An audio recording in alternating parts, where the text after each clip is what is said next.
ఇప్పుడు మనం చూస్తున్నాము మొత్తం 116 గజాలండి. West facing house, double bedroom. ఇది చూసుకోవచ్చు. ఇది మెయిన్ ఎంట్రన్స్, ముందు రోడ్ అండి. ఇది దాదాపు ఒక 12 ఫీట్ ఉంది, 12 to 14 ఫీట్ ఉంది. చూసుకోవచ్చు.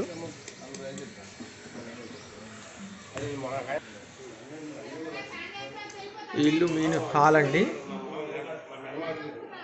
ఈ ఇల్లు మొత్తం కన్స్ట్రక్షన్ వచ్చేసి 100లో అయింది. చూసుకోవచ్చు. నేను చెప్తాను పూర్తి డీటెయిల్స్. ఇది బెడ్రూమ్.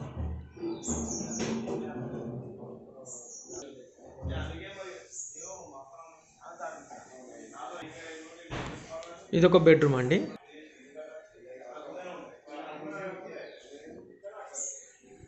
పక్కనే కిచెన్ ఉంది, చూసుకోవచ్చు.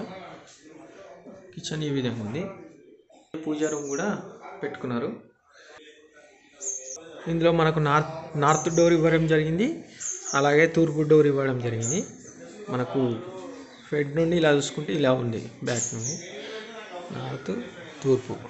ఇందులో మనకు సంప్ అండి, ఇది సంప్ అండి. ఓన్లీ మనకు మున్సిపల్ వాటరు 24 hours వస్తాయి వాటరు, అవి డైరెక్ట్ ఇందులోకి వదిలేస్తారు. ఇక్కడ బోర్ ఉంది. మనకు రైట్ సైడ్లో స్టెప్స్ ఉన్నాయి.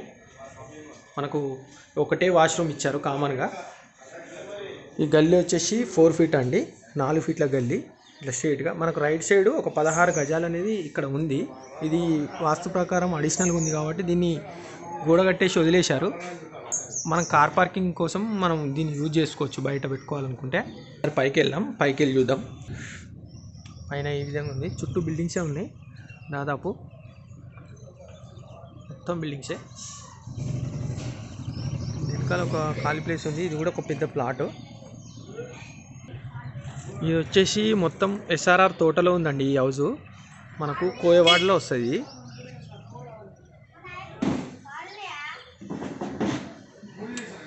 వాటర్ ట్యాంకులు కూడా దానికి సపరేట్ పెట్టారు. మంచి నీళ్ళకు వేరే, బోర్ నీళ్ళకు వేరే 2 ట్యాంకులు పెట్టారు.